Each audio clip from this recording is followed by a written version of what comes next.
우리들의 하늘 아버지시여, 우리들을 주님의 자녀로 삼아주시고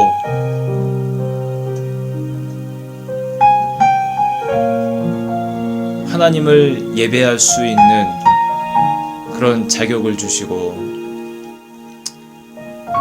하나님의 자녀로서 이 땅 가운데 살아갈 수 있는 커다란 축복을 주신 것을 감사를 드립니다.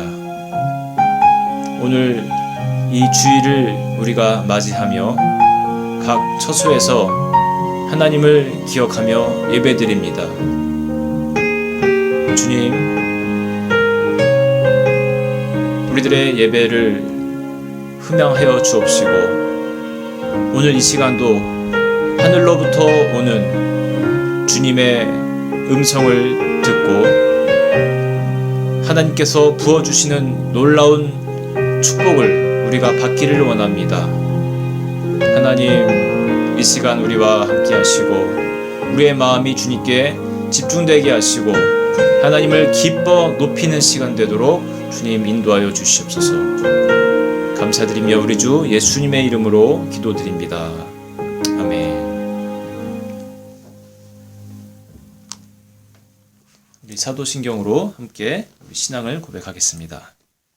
전능하사 천지를 만드신 하나님 아버지를 내가 믿사오며 그 외아들 우리 주 예수 그리스도를 믿사오니 이는 성령으로 잉태하사 동정녀 마리아에게 나시고 본디오 빌라도에게 고난을 받으사 십자가에 못 박혀 죽으시고 장사한 지 사흘 만에 죽은 자 가운데서 다시 살아나시며 하늘에 오르사 전능하신 하나님 우편에 앉아 계시다가 저리로서 산자와 죽은 자를 심판하러 오시리라.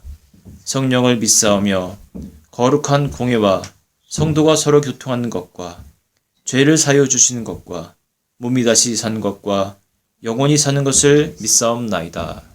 아멘. 이 시간 우리를 대표해서 우리 구기영 집사님께서 기도 인도해 주시겠습니다. 기도 드리겠습니다. 세상에 고난이 많았고 지금도 있으나 지난 성탄절 예배에서 예수님의 탄생의 축복과 성도들의 사랑과 온기와 활기를 느낄 수 있게 해주심에 감사드립니다. 또한 오늘 2020년 마지막 예배를 각자의 처소에서 드릴 수 있게 허락해 주심에 감사드립니다. 지난 3월 말부터 시작된 많은 고난이 저희 한인 공동체에 있었으나 그것들이 다 지나가게 해주시고 가정들이 제자리를 찾고 또한 새 생명이 태어나는 축복을 주심에 감사드립니다. 올해 대부분은 한치 앞을 내다보기 어려운 고난의 시기였고 아직도 그 끝이 보이지를 않습니다.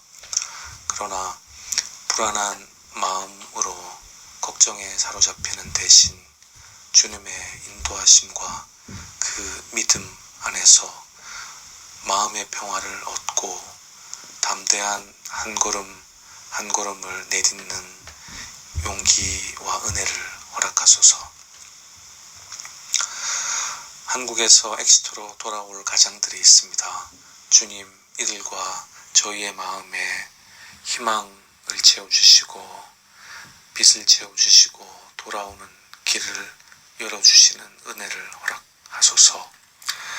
무엇보다도 2020년 모든 어려움을 겪었으나 저희 한인 공동체가 굳건히 건강하게 살아있게 해주심에 감사드리며 이 모든 것을 가능하게 해주시는 한성일 목사님과 김송희 사모님을 세워주심에 감사드리며 모든 말씀 예수 그리스도의 이름으로 기도드렸습니다. 아멘.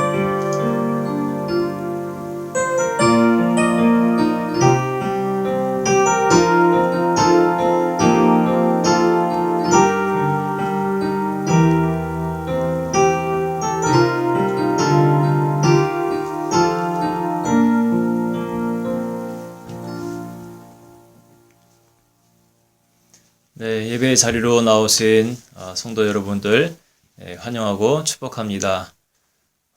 돌아오는 31일 날 우리 송구영신 예배가 있습니다.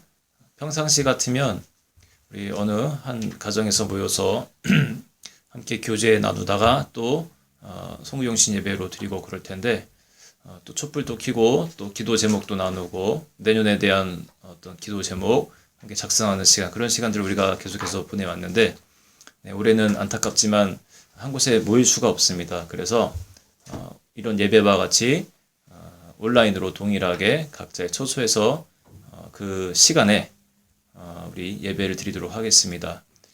우리가 11시 우리 15분에 그렇게 만나서 온라인이지만 함께 예배를 드리는 그런 시간을 갖도록 하겠습니다. 31일 11시 15분에 만나고요. 또 광고 제가 드리도록 하겠습니다. 오늘 찬송가 함께 드릴 텐데요. 301장 지금까지 지내온 것 구찬송가 460장입니다.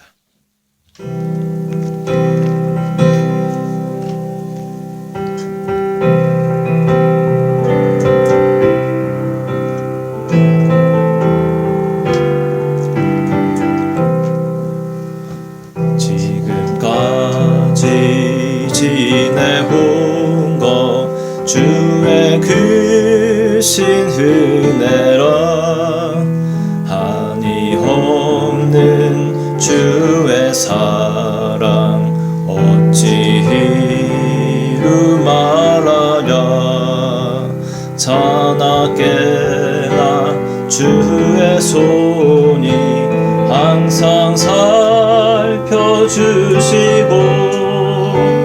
모든 일을 주 안에서 형통하게 하시네 몸도 맘도 연약하나 새 힘 받아 살았네 물 붓듯이 부으시는 주의 은혜 족하다 사랑 없는 거리에 나 험한 산길 헤맬 때 주의 손을 굳게 잡고 찬송하며 가리라 주님 다시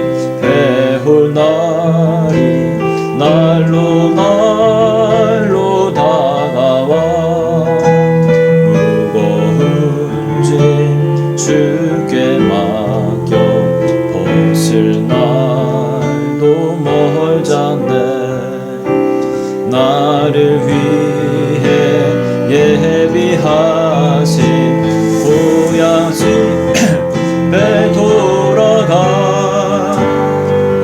아버지의 품 안에서 영원토록 살리 1절 마지막 부분 모든 일을 주 안에서 형통하게 하시네 2절 마지막 주의 손을 굳게 잡고 찬송하며 가리라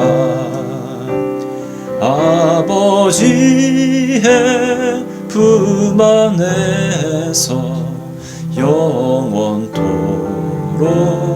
살리라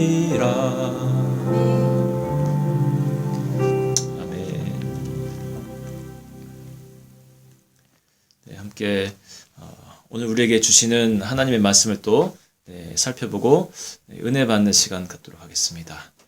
자, 창세기 3장 19절의 말씀입니다. 한 절의 말씀인데 아주 우리 인생에서 꽤 중요한 그런 말씀이라고 생각되는 부분입니다. 자, 3장 19절 말씀 우리 한 목소리로 같이 봉독하겠습니다. 내가 흙으로 돌아갈 때까지 얼굴에 땀을 흘려야 먹을 것을 먹으리니 내가 그것에서 취함을 입었음이라. 너는 흙이니 흙으로 돌아갈 것이니라 하시니라. 아멘. 네, 오늘은 2020년도의 마지막 주일 예배를 드리고 있습니다. 다른 해와 다르게 사뭇 조용한 연말을 보내고 있죠. 그래도 오늘 우리 구경 집사님의 기도와 같이 이러한 어려운 시기 가운데에서도 우리 한인 공동체를 건강하게 지켜주신 하나님께 감사를 드리고요.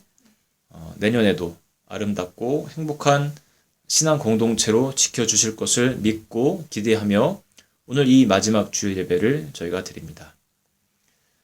미술인들이 주로 보는 그 일루지움이라는 잡지가 있습니다. 그 책의 한 그림에 보면 어떤 여인이 화장대에 앉아갖고 곱게 화장을 하는 모습이 있어요. 일반적인 여성분들의 모습과 같죠. 어떤 사람은 그 여자가 화장하는 것에 대해 비유하기를 우주적 질서를 그리는 행동이다라고 하는데, 뭐 어느 정도 맞는 말 같기도 합니다. 네, 질서가 잘 안 맞는 것을 화장을 통해서 예쁘게 단장하고 다니는 것은 괜찮은 것 같아요. 얼굴이란 단어의 한국어 원래 뿌리가 얼꼴입니다. 왜 얼꼴이냐면 얼굴이 우리의 그 얼의 꼴을 보여준다고 해서, 그러니까 정신 상태를 보여주는 것이기 때문에 그렇게 이름을 붙였던 겁니다. 우리나라에 뭐 40대가 되면 얼굴에 책임을 지라는 말도 있지 않습니까? 괜한 말은 아닌 것 같아요. 그런데 그 잡지에 나온 그 미술 작품을 자세히 보면요, 재미있는 그 부분이 하나 있습니다. 화장하는 여인의 그 거울 속 모습은요, 해골이라는 거예요. 여인이 해골 위에다가 화장을 하고 있는 모습입니다. 그 미술 작가가 이 그림을 통해 보여주고자 하는 것이 분명히 있을 텐데 그게 무엇일까요? 제 생각에는 우리 인생들이 현세에서 아무리 멋지고 고상한 삶을 추구한다 할지라도 결국은 이 땅의 인생에는 끝이 있다라는 것을 보여주고자 하는 것이라고 저는 생각을 합니다. 함께 예배드리는 여러분들 중에서 50년 후면 해골이 될 사람이 제가 볼 때 못해도 절반은 되는 것 같아요. 멀리서 찾을 것이 없습니다. 옆에 동반자로 살고 계신 분 머지않아 그렇게 될 수밖에 없습니다. 저도 제 나이를 생각하면 가끔씩 믿겨지지 않을 때가 있어요. 마음은 아직도 20대, 30대인데 언제 내가 40대 중반이 되었는지 도대체 실감이 나지 않습니다. TV에서 수지를 보면 여전히 가슴이 뛰는데 말이죠. 뭐 제 아내도 보고미를 보면 똑같은 반응이 나오니까 괜찮습니다. 뭐 마음뿐 아니라 몸 상태를 봐도 그래요. 지금은 휴식기이기에 제가 좀 다르지만 불과 석 달 전만 해도 턱걸이를 15개를 할 수 있는 웬만한 10대, 20대보다도 근육이 많은 상태였습니다. 그런데 실제 나이는 40대 중반이라니까 이게 잘 와닿지 않는 겁니다. 그런데 근래에 제 나이가 실감난 적이 한 번 있어요. 하루는 아침에 일어나서 옷장에 붙은 거울을 이렇게 보는데 한국에 계신 제 아버지가 서 계신 게 아닙니까? 깜짝 놀랐습니다. 현대의학이 좋아져서 수명이 조금 늘긴 했지만 100세를 넘기는 것은 여전히 쉽지 않습니다. 성경은 인간의 출처에 대해서 정의하는데 오늘 본문 말씀을 보면 명확하게 나오죠. 제가 한 부분을 다시 한번 읽어보겠습니다. 내가 흙으로 돌아갈 때까지 얼굴에 땀을 흘려야 먹을 것을 먹으리니 내가 그것에서 취함을 입었음이라. 너는 흙이니 흙으로 돌아갈 것이니라 하시니라. 아담을 만드실 때 하나님께서 실제로 흙으로 만드셨고요. 우리가 다시 흙으로 돌아갈 것이라는 그런 내용입니다. 여기서 그 문장 너는 흙이니 흙으로 돌아갈 것이니라. 이 문장 속 단어 흙이라는 그 단어를 히브리어로 보면요, 아파르라는 단어입니다. 아파르. 이게 일반 흙과 조금 다르게 그보다 더 작은 티끌이나 먼지를 말하는 단어예요. 아파르. 그러니까 성경은 뭐라고 말하냐면 인간은요, 티끌로부터 만들어져서 다시 티끌로 돌아가는 존재라고 정의하는 겁니다. 이사야서 2장 22절에도 보면 이렇게 기록하고 있습니다. 너희는 인생을 의지하지 말라. 그의 호흡은 코에 있나니 새말 가치가 어디 있느냐. 인생을 의지하지 말라는 겁니다.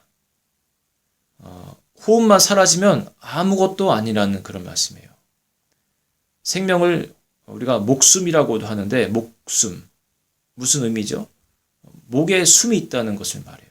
그러니까 우리 목에서 숨이 사라지는 순간 인생은 새말 가치가 없는 존재가 된다는 겁니다. 생명을 잃으면 어떤 사람도요, 아무리 사랑하는 아내, 남편, 심지어 부모라 할지라도 옆에 와서 함께 자자고 하지 않습니다. 아무리 사랑하던 사람도 시체가 되면 완전히 다른 존재가 되는 거예요. 인생이 그래요. 숨이 끊기면 티끌과 같은 그런 존재가 되는 겁니다. 그러니 성경은 너희는 인생을 의지하지 말라라고 교훈하는 거죠. 그런데요, 성경이 만일 여기까지만 이야기한다면 우리 사람의 인생은 참으로 소망도 없고 낙도 없는 것이 돼버리고 맙니다. 이게 뭐 살아봤자 티끌로 끝나버리는 게 그런 인생이라면 무슨 의미가 있나 하면서 희망도 즐거움도 없이 돼버리는 게 우리 인생이 될 수 있습니다. 그러니 성경이 말하는 것을 우리가 잘 봐야 합니다. 하나만 보는 것이 아니라 전체를 볼 수 있어야 건강한 신앙인으로 살아갈 수 있습니다. 고린도 후서 4장 16절부터 18절까지의 말씀을 우리가 한번 볼 텐데요. 강나리의 성도님께서 고린도 후서 4장 16절부터 18절까지 말씀을 한번 읽어주시기 바랍니다. 고린도후서 4장 16절에서 18절 말씀. 그러므로 우리가 낙심하지 아니하노니 우리의 겉사람은 낡아지나 우리의 속사람은 날로 새로워지도다. 우리가 잠시 받는 환난에 경한 것이 지극히 크고 영원한 영광에 중한 것을 우리에게 이루게 함이니 우리가 주목하는 것은 보이는 것이 아니요 보이지 않는 것이니 보이는 것은 잠깐이요 보이지 않는 것은 영원함이라. 아멘. 아멘. 네. 16절을 보면요. 첫 절. 우리가 죽음 후에 비록 티끌 같은 존재가 될지언정 낙심하지 아니할 이유를 보여줍니다. 뭐라고 말하냐면 우리의 겉사람은 낡아지나 우리의 속사람은 날로 새로워진다고 하죠. 우리 몸은 비록 믿지 않은 그런 일반 사람들과 같이 티끌이 될지언정 우리의 영혼은 새로운 가치로 날마다 새롭게 채워진다는 뜻입니다. 그리고 이어지는 내용들에 보면 우리의 속사람이 날마다 새로워지기 위해서 더 주목하며 살라는 것이 나오는데 보이는 것이 아닌 보이지 않는 영원한 것에 더욱 무게를 두며 살라는 권면이 바로 그것입니다. 우리가 가만 보면요, 보이는 것에 너무 집착하고 사는 경향이 있어요. 어떤 회사에서 직원을 뽑을 때도 그 사람의 됨됨이보다는 스펙을 먼저 봅니다. 심지어 키나 외모도 어느 정도 당락을 좌우하기도 합니다. 그리고 대부분의 20대 미혼 여성들에게 남자의 매력 기준이 뭡니까 하고 물어보면 외모인 경우가 많습니다. 30대 여성은 남편 될 사람의 경제적 능력을 중요시하죠. 그럼 40대가 되면 나이가 좀 들면 이런 것에서 자유로워질 것 같지만 오히려 두 가지를 다 보게 된답니다. 내가 지금까지 어떻게 싱글로 버텼는데 아무나 만날 수 없지. 그런 마음에서 이제 그런다는 거예요. 저희가 전에 살던 그 플랫에 조그마한 가든이 하나 있었습니다. 전 주인이 가든 입구에 그 입구에다가 나무 바닥을 깔아 놓았어요. 뭐 한두 군데 조금 부러진 곳이 있긴 해도 새로 깐지 얼마 안 돼 보였고, 뭐 방부 페인트도 칠해 놓아서 상태가 괜찮아 보였습니다. 그런데 한 1년이 못 돼서는 바닥으로부터 올라오는 그 습기에 나무가 썩기 시작하더니 발로 자주 밟는 곳이 하나 둘씩 부러져 나가기 시작했습니다. 전 주인은 처음 이 나무를 깔 때 아마도 수십 년은 거뜬할 것이라고 예상했을지 몰라요. 하지만 아무리 페인트 칠을 잘해도 나무가 조금씩 그 습기를 먹어가고 또 반복되는 화중을 견디지 못하기 때문에 더 이상 쓸 수 없는 상태가 되어버렸습니다. 여기저기 부러지고 또 그러다 보니 또 막 뾰족하게 위험한 부분이 자꾸만 노출되고 그렇게 됐습니다. 그래서 고민이 되었어요. 이걸 어떻게 할까? 처음에는 다시 나무 판넬을 사다가 수리를 할까 했는데 더 좋은 생각이 떠올랐습니다. 나무 그 판넬 살 금액에 조금만 돈을 더 보태면 자갈을 사서 깔 수 있을 것 같았어요. 자갈은 그냥 붓기만 하면 되니까 뭐 깔기도 쉽고, 무엇보다도 나무와 달리 그야말로 영원히 지속되는 것이기 때문에 이보다 더 좋은 선택이 없다 생각을 했습니다. 그래서 그 나무에서 못을 다 뽑고 분리해가지고 내다 버리고 대신에 하얀색의 예쁜 자갈을 주문해서 이제 깔았어요. 지난번보다 아주 훨씬 산뜻하고 보기가 좋았습니다. 반짝반짝하고 아주 뭐 깨끗해 보이고, 주변 그 사람들 가든 중에서 저희 집 가든이 제일 깔끔해 보였어요. 어떤 사람들은 심지어 저한테 와가지고 당신 혹시 가든오냐고 물어볼 정도로 돌 하나 깔았는데, 무엇보다 이제는 다시 손 보지 않아도 된다고 생각을 하니까 아주 뿌듯했습니다. 막 돌 위에서 자고 싶더라고요. 그런데 시간이 지나면서 제가 놀라운 사실을 경험하게 되었습니다. 그 자갈 역시도요, 햇볕이 잘 들지 않는 곳에 있는 것들은 시간이 지남에 따라서 부분적으로 이끼가 끼기 시작했고, 심지어 곰팡이도 발생하기 시작했습니다. 그리고 더 이해가 안 갔던 거는 자갈에 녹도 슬기 시작했다는 겁니다. 자갈 속에 눈에 보이지 않는 그 철 성분 때문에 그렇게 변한다는 것을 나중에야 알게 되었어요. 하얗고 예쁘게 그렇게 반짝이던 것이 점차 부분적으로 주황색 그리고 어떤 그린색으로 서서히 변해가는 것을 보게 됐습니다. 이보다 더 영원한 것이 있을까 했던 이 자연석조차도요, 그 아름다움을 영원히 간직하지는 못했습니다. 제 아내도 결혼하기 전에는 얼굴에 실핏줄이 다 보일 정도였고, 만지면 금방이라도 그 피부에서 샘물이 송골송골 솟아오를 듯한 그런 애기 피부를 지녔었거든요. 근데 지금은 40이 되니까 달라졌습니다. 또 그때는 결혼 전에는 훅 불면 날아갈 것만 같은 몸과 마음이었던 것 같은데, 이제는 더 이상 몸도 마음도 무게감이 있습니다. 쉽지 않아요. 세상에 어떤 것도요, 세월을 이기는 것이 없고 영원한 것은 없다는 것을 우리는요 정말 잊으면 안 돼요. 우리 인생이 흙으로 사라지듯이 세상의 모든 것도 그렇게 영원한 것은 없다는 겁니다. 그러기에 조금 전에 읽은 그 4장 18절의 말씀을 기억하면서 우리가 주목해야 할 것이 무엇인지 확고하게 또 정확하게 살아야 한다는 것입니다. 다시 한번 18절을 제가 한번 읽어보겠습니다. 우리가 주목하는 것은 보이는 것이 아니요 보이지 않는 것이니, 보이는 것은 잠깐이요 보이지 않는 것은 영원함이라. 저는 참 중요한 부분이라고 생각합니다. 창세기 13장에 보면 아브라함과 그 조카 롯의 이야기가 나오죠. 두 그룹 간의 잦은 싸움 때문에 더 이상 함께하지 못하고 갈라서야 하는 시점이 오는데, 아브라함은 조카에게 선택권을 먼저 줍니다. 네가 좌하면 내가 우할 것이고 네가 우하면 내가 좌할 것이다. 먼저 선택하라는 겁니다. 가고 싶은 땅을 향해서 먼저 차지하라는 겁니다. 욕심대로 한다면 자신이 먼저 좋은 땅을 차지하기 위해서 그 삼촌의 권위와 어떤 무력으로라도 누르고 선택할 수 있었을 터인데, 아브라함은 하나님의 자녀다운 그런 방법을 택한 겁니다. 조카 롯이 눈을 들어서 보니까 소돔과 고모라 쪽이 물도 넉넉하고 땅도 기름지고 아주 좋아 보이는 거예요. 결국 그 보기에 좋은 땅을 향하여 떠나고요. 이제 양보의 미덕을 보여준 아브라함에게 하나님은 말씀하십니다. 이렇게 말씀하세요.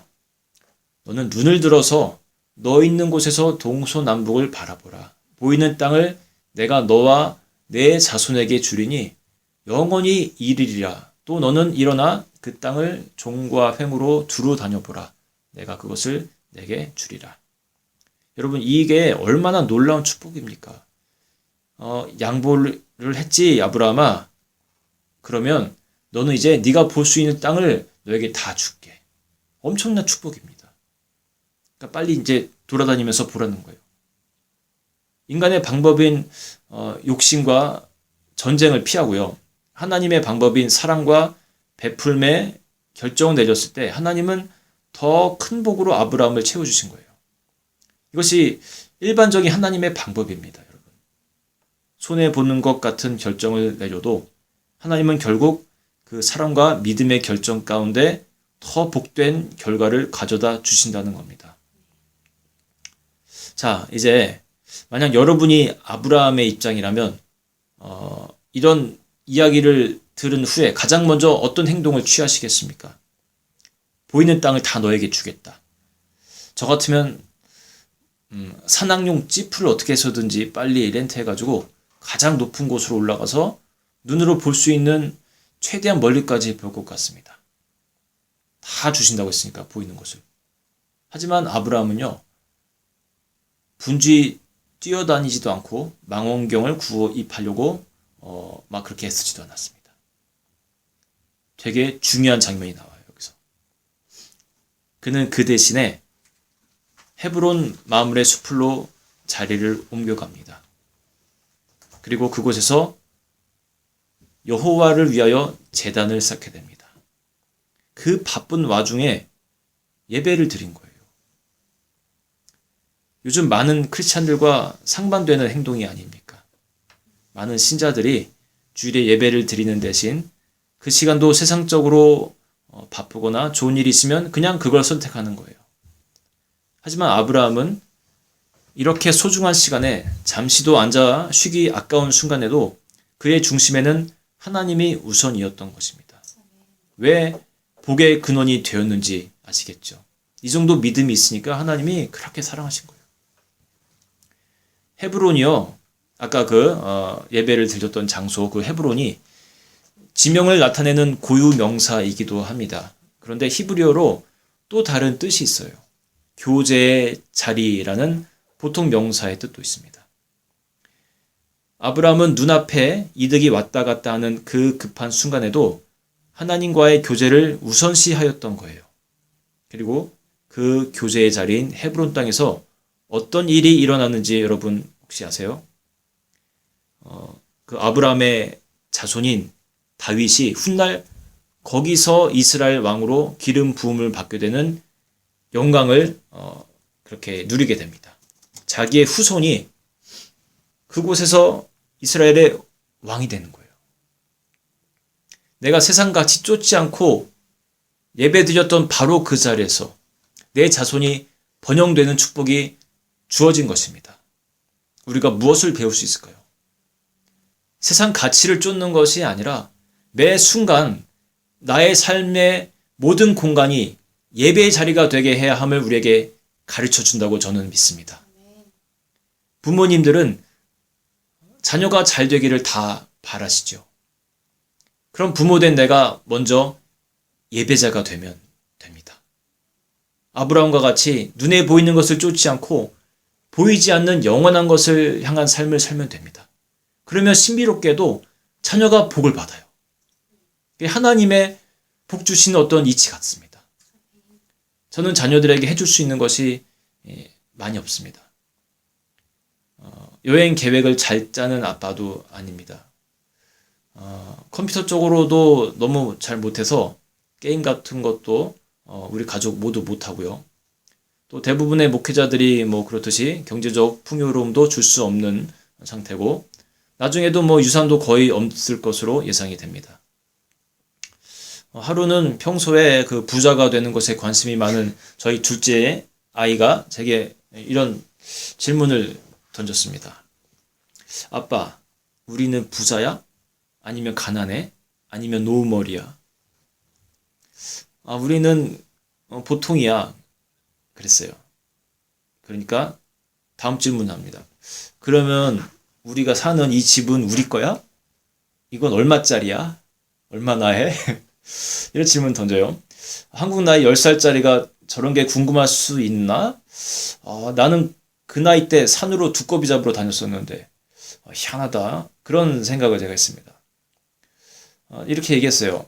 우리 거긴 한데 20% 정도만 우리 거고 나머지는 하나님 은혜 가운데 은행이 돈을 빌려줘서 우리 거가 된 거야. 그래서 계속 갚아야 돼, 나머지는. 그렇구나. 이해는 하는지 모르겠는데 다소 아쉽다는 표정을 지으면서 더 이상 말을 안 하다가 갑자기 하나 더 묻습니다. 아빠 샐러리는 얼마야? 한 달에 얼마 받냐는 거예요. 잠시 고민했어요, 제가. 알려줄까 말까. 그러다가 이제 이 아이도 슬슬 경제관념이 생기는 것도 좋을 것 같아서 사실대로 얘기를 했습니다. 아빠는 한 달 샐러리가 예전에 600, 700파운드 받다가 요즘은 1000파운드 정도 받아. 그리고 내년에는 가을부터는 한 다시 700파운드 정도로 돌아갈 거야.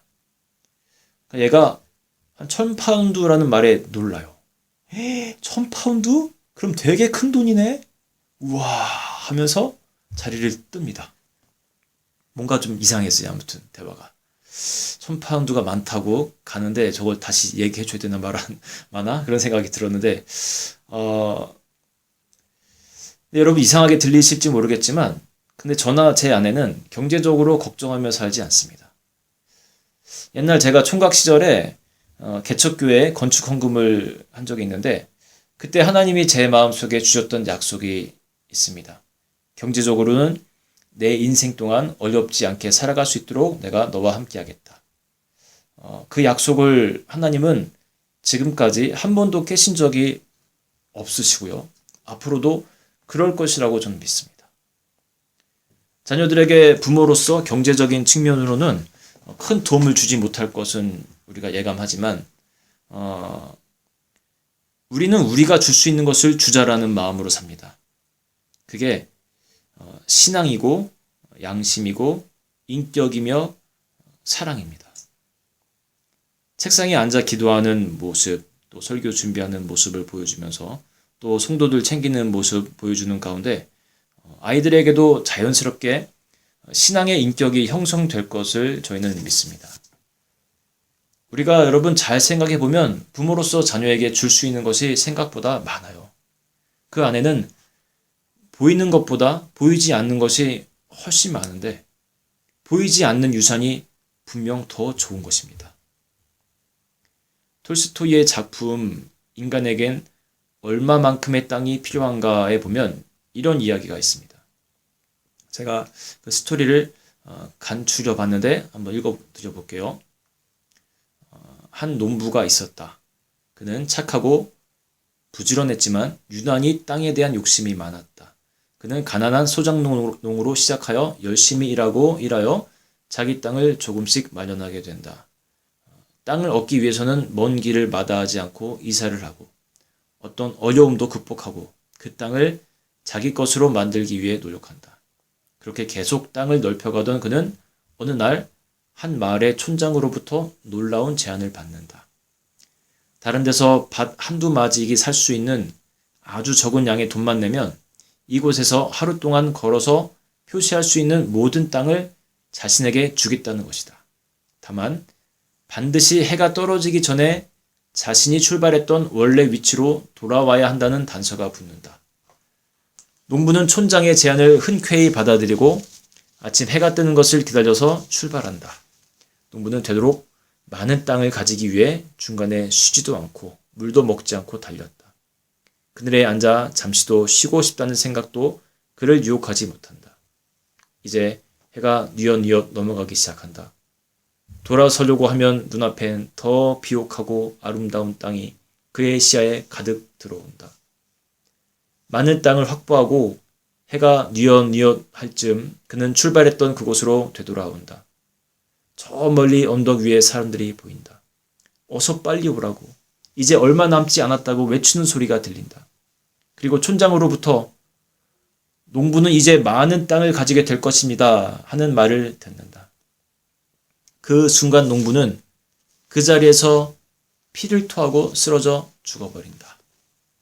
그리하여 그는 자기 키보다 조금 넓은 채 2m도 안 되는 땅을 차지할 수 있었다. 여러분, 농부는 자신이 할 수 있는 최선을 다하였지만 결국 그에게 돌아온 것은 그의 관이 들어갈 수 있는 두평남짓한 땅뿐이었습니다. 불경에도요, 이와 비슷한 이야기가 있습니다. 해가 지기 전까지 자기가 표시할 수 있는 모든 땅을 주겠다는 것도 같고요.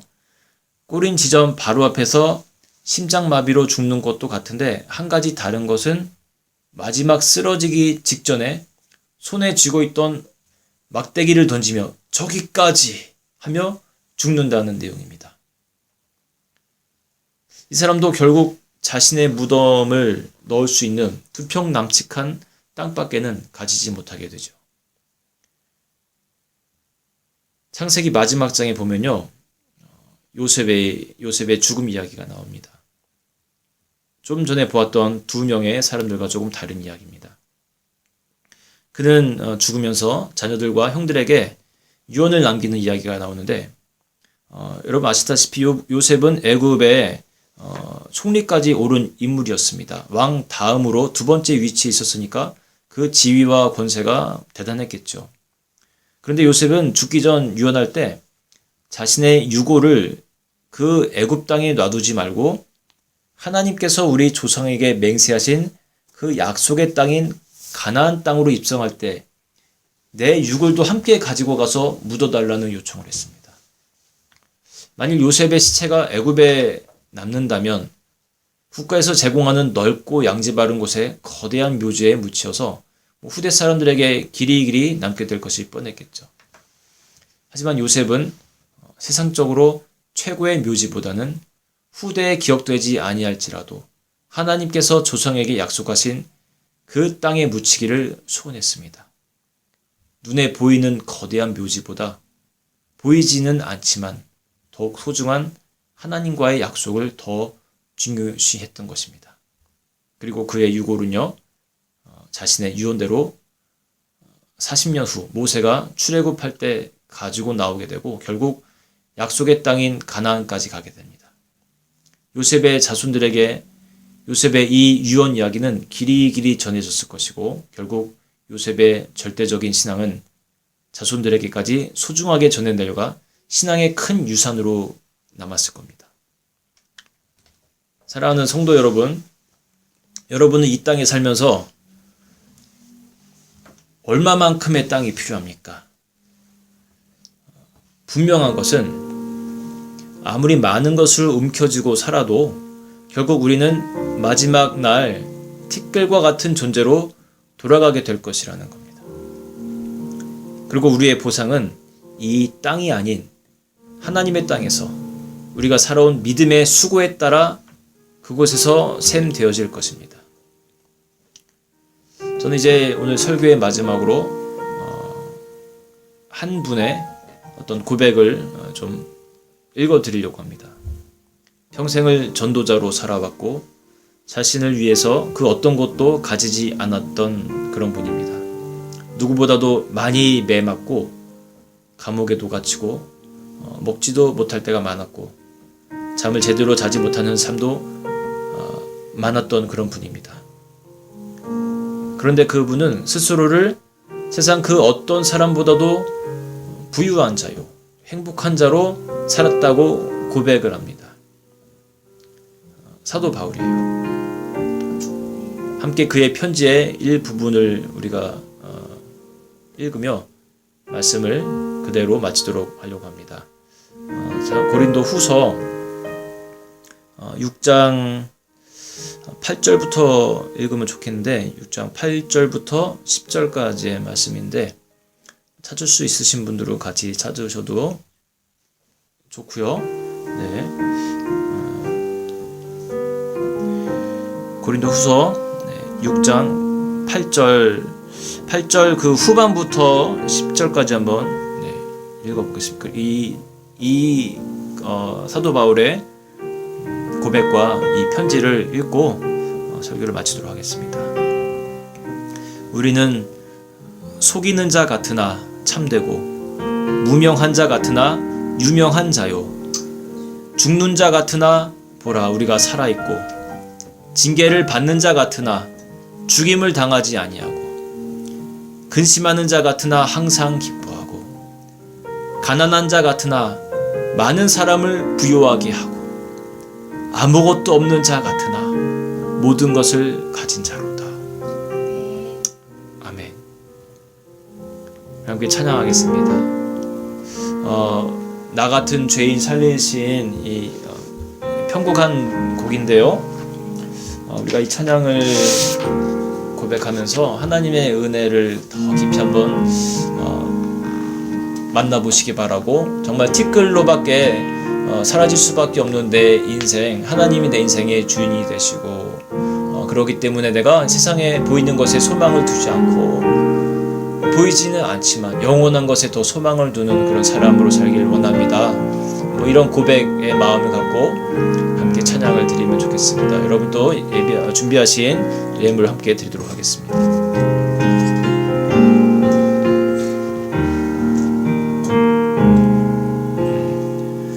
나 같은 죄인 살리신 주 은혜 놀라와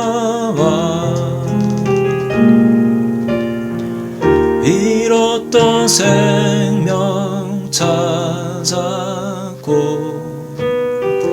광명을 얻었네. 큰 죄악에서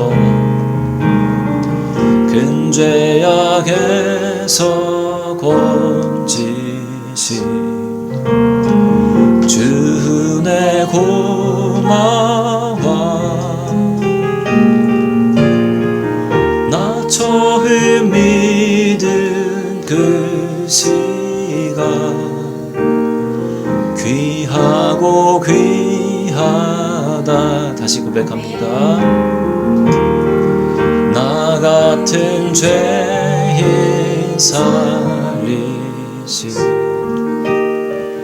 주 은혜 놀라와 잃었던 생명 찾았고 광명을 얻었네. 큰 죄악에서 건지신 주 은혜 고마워. 나 처음 믿은 그 시간 귀하고 귀하다. 주 찬양 주 찬양 주 찬양 내 마음 다해 주 찬양 주 찬양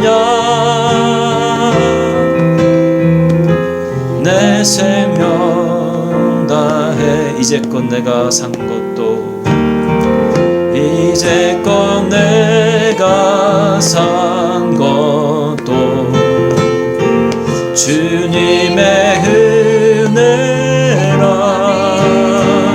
아멘. 또 나를 장차 본향에 인도해 주시네. 거기서 우리 영원히 주님의 은혜로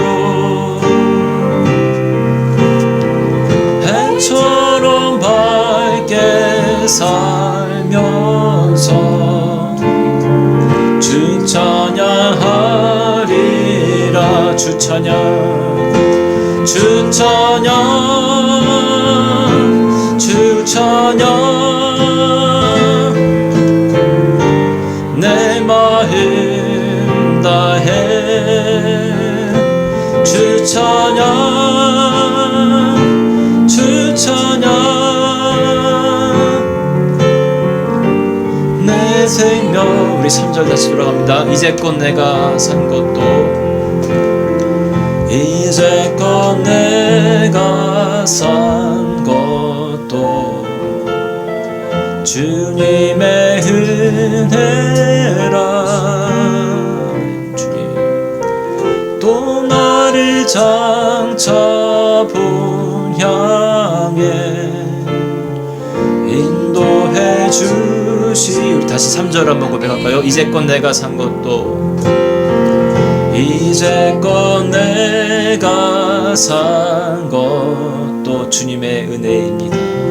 주님의 은혜라. 또 나를 장차 본 향해 인도해 주시. 다시 한번. 이제껏 내가 산 것도, 이제껏 내가 산 것도 주님의 은혜라. 또 나를 장차 본 향해 인도해 주시리. 거기서 우리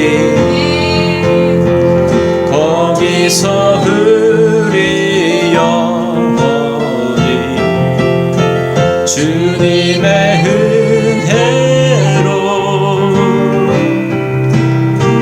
해처럼 밝게 살면서 주 찬양하리라. 주 찬양, 주 찬양, 주 찬양. 내 마음 다해 주 찬양, 주 찬양. 내 생명 다해. 이 시간 우리 함께 기도하겠습니다. 오늘 성경의 그 정의대로 저희들은요 티끌로부터 와서 다시 티끌로 돌아가는 존재입니다. 그 후에는 영원한 우리의 본향에 가서 천사들과 같이 하나님의 자녀로 또 영원히 그곳에서 살게 될 것입니다. 우리는 영적인 존재인데 잠시 인간 경험을 하는 그런 존재라고 생각이 돼요. 그렇기 때문에 하나님은 성경에서 이렇게 말씀하시죠. 보이는 것에 네 마음을 두지 말라고. 보이지 않지만 영원한 것을 추구하라고 그렇게 말씀하고 있습니다. 우리는 너무나 세상 가치관에 많이 마음을 빼앗기면서 그렇게 적셔져 왔던 것 같습니다.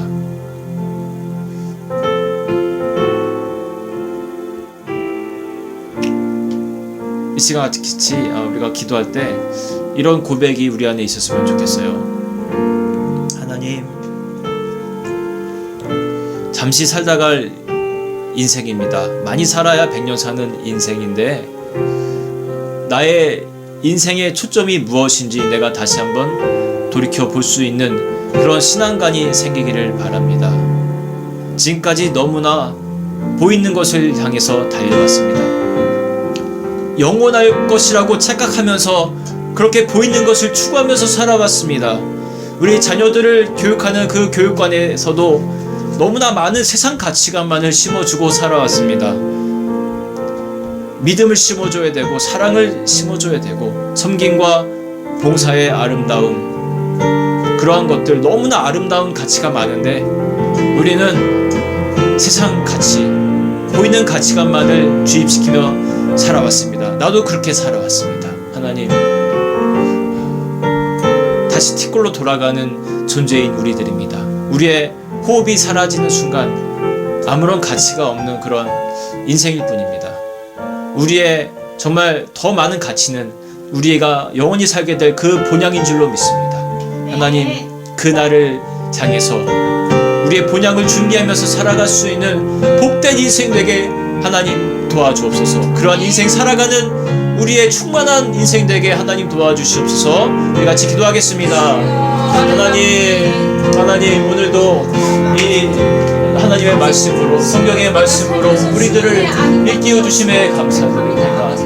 하나님, 오늘은 하나님 2020년도의 마지막 주일 예배였습니다. 하나님, 우리가 얼마나 하나님 이 한 해를 살아가면서 하나님 정말 보이지 아니하는 그러한 영원한 가치를 바라보며 살아왔습니까? 오 하나님, 저희들 하나님 마음속에 아직도 세상의 가치가 너무나 가득 차 있다면 저희들을 하나님 용서하시고 하나님 주님을 바라보는 눈이 띄어지게 도와주시옵소서. 하나님 진짜로 우리의 가슴이 은혜로 목말라하는 그런 인생이 되면 좋겠습니다. 주여 하나님, 저희들의 마음, 진실한 마음을 주시고 보이지 아니하는 영원한 것을 향한 그런 소망이 있게 도와주시옵소서. 하나님, 그리 살아갈 수 있도록 도와주옵소서. 우리가 이 험한 것에 하나님 우리의 인생을 속물이 빼앗기지 않도록 도와주옵소서.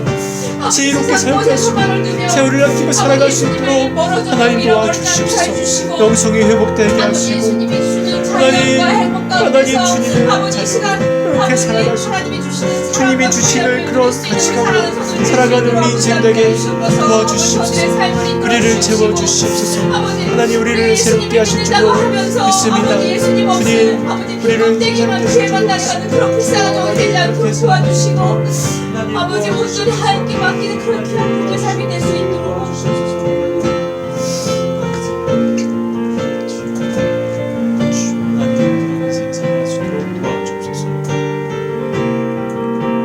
이제껏 내가 산 것도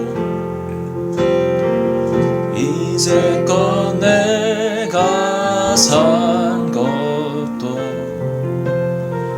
주님의 은혜라. 또 나를 장차 본향에 인도해 주시리. 이제껏 내가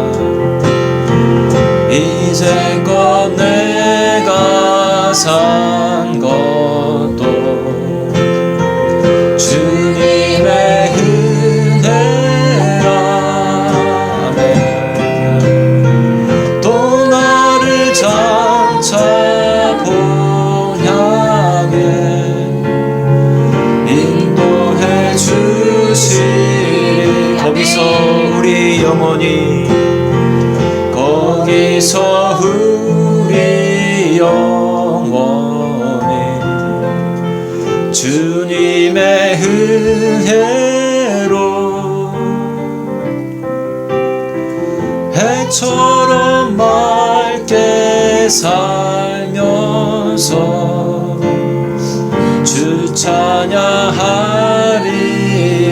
주 찬양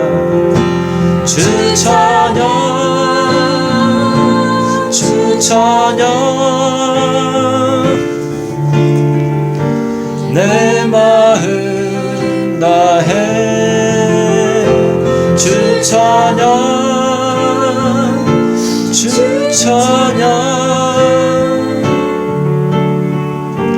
내 마음 다해.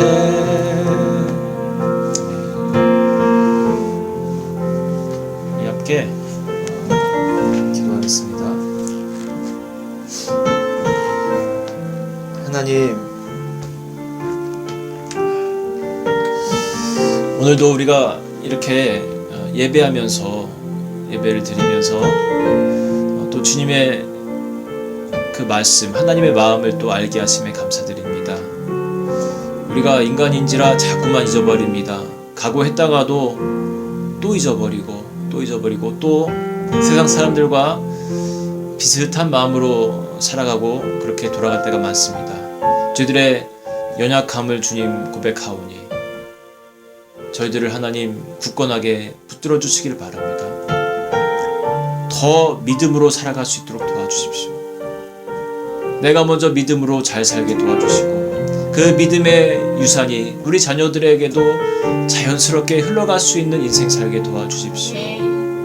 보이는 것을 쫓아 허무하게 인생을 낭비하는 그런 어리석은 인생이 아니라 보이지는 않아도 참된 가치가 있는 것을 향해서 우리가 더 많이 바라보며 더 많이 기도하고 소망하는 인생 살게 도와주십시오. 하나님, 함께 예배드릴 수 있는 공동체를 주심에 감사드립니다. 우리가 더 많이 신앙으로 성숙되며 하나님의 자녀답게 살아갈 수 있는 놀라운 그런 은총을 저희들에게 허락하여 주옵소서. 2020년도 마지막 주일 예배를 드리게 인도하신 하나님께 감사를 드리며 또 이제 송구 영신 예배로 만날 때까지 우리 모두가 다 각자의 처소에서 하나님을 깊이 생각하며 묵상하며 내 인생을 돌아보며 그렇게 주님께 나아갈 수 있도록 하나님 도와주시옵소서. 오늘도 귀한 예물 드린 손길들을 주님께서 기억하시고 예물이 씌워지는 곳마다 하나님의 영광이 드러나게 되기를 원합니다. 우리 주 예수 그리스도의 이름으로 기도드립니다. 아멘. 이제는 우리 주 예수 그리스도의 놀라우신 은혜와 하나님 아버지의 영원하신 사랑과 성령님의 감화 감동 교통하심이 하나님의 말씀대로 하나님의 그 마음대로 살기를 다시 한번 다짐하고 보이지 않는 것을 향한 소망으로 살기를 사랑하는 모든 우리 성도들 머리 위에 이제로부터 영원토록 함께 계시기를 축원하옵나이다. 아멘.